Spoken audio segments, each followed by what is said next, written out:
लोकप्रिय जातक कथाएं।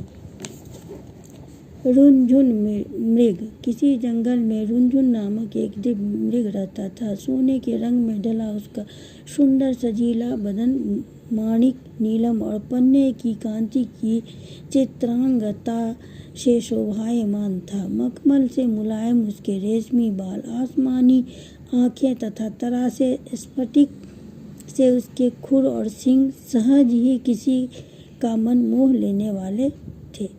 तभी तो जब भी वह मन में चौकड़ियाँ भरता तो उसे देखने वाला हर कोई आह भर उठता।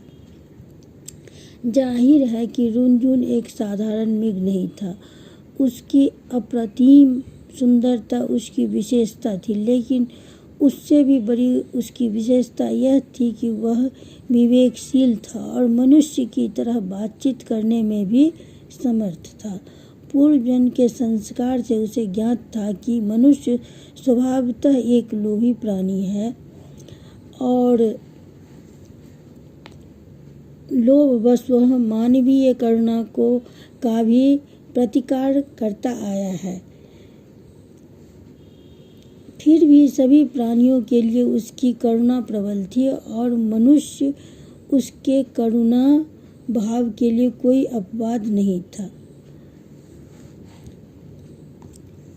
यही कारण रुनझुन की सबसे बड़ी विशिष्टता थी। एक दिन रुनझुन जब वन में स्वच्छंद विहार कर रहा था तो उसे किसी मनुष्य की चित्कार सुनाई दी।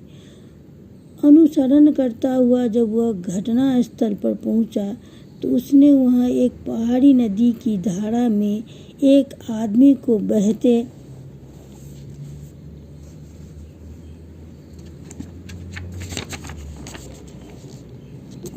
पाया। रुनझुन की करुणा सहज ही फूट पड़ी।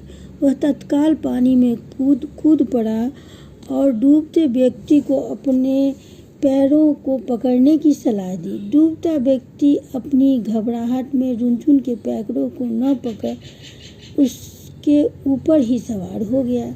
नाजुक रुनझुन झटका कर अलग कर सकता था, मगर उसने ऐसा नहीं किया। अपितु अनेक कठिनाइयों के बाद भी उस व्यक्ति को अपनी पीठ पर लाद बड़े संयम और मनोबल के साथ किनारे पर ला खड़ा किया।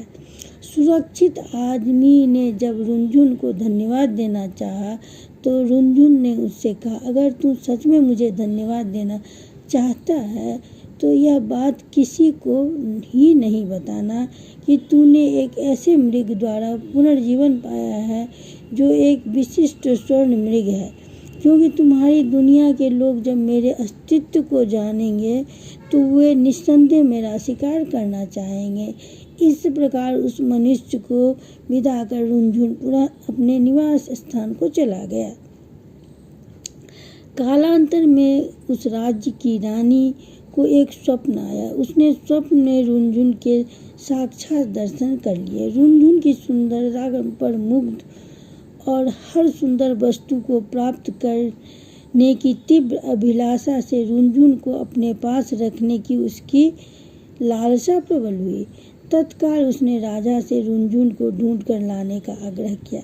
सत्ता मद में चूर राजा उसकी याचना को ठुकरा नहीं सका। उसने नगर में ढिंढोरा पिटवा दिया कि जो कोई भी रानी द्वारा कल्पित मृग को ढूंढने में सहायक होगा उसे वह एक गांव तथा 10 सुंदर युवतियां पुरस्कार में देगा। ढिंढोरे की बात उस व्यक्ति ने भी सुनी जिसे रुनझुन ने बचाया था। उस व्यक्ति को रुनझुन का निवास स्थान मालूम था। बिना एक क्षण गंवाए वह दौड़ता हुआ राजा के दरबार में पहुंचा। फिर हाँफते हुए उसने रुनझुन का सारा भेद राजा के सामने उगल डाला। राजा और उसके सिपाही उस व्यक्ति के साथ तत्काल उस वन में पहुंचे और रुनझुन के निवास स्थल को चारों ओर से घेर लिया। उनकी खुशी का ठिकाना न रहा जब उन्होंने रुनझुन को रानी की बताई छवि के बिल्कुल अनुरूप पाया।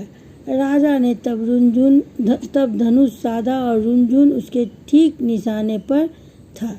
चारों तरफ से घिरे रुनझुन ने तब राजा से मनुष्य की भाषा में यह कहा, राजन, तुम मुझे मार डालो, मगर उससे पहले यह बताओ कि तुम्हें मेरा ठिकाना कैसे मालूम हुआ।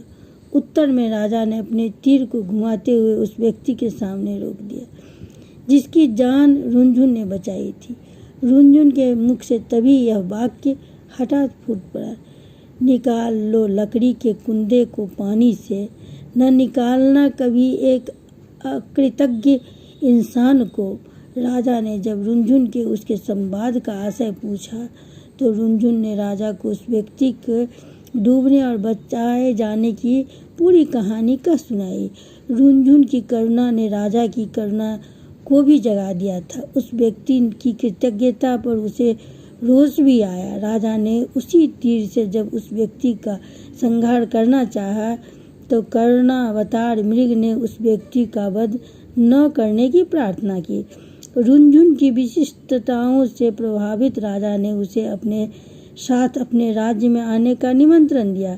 रुनझुन ने राजा के अनुग्रह को नहीं ठुकराया और कुछ दिनों तक वह राजा के आतिथ्य को स्वीकार कर पुनः अपने निवास स्थल पर लौट गया।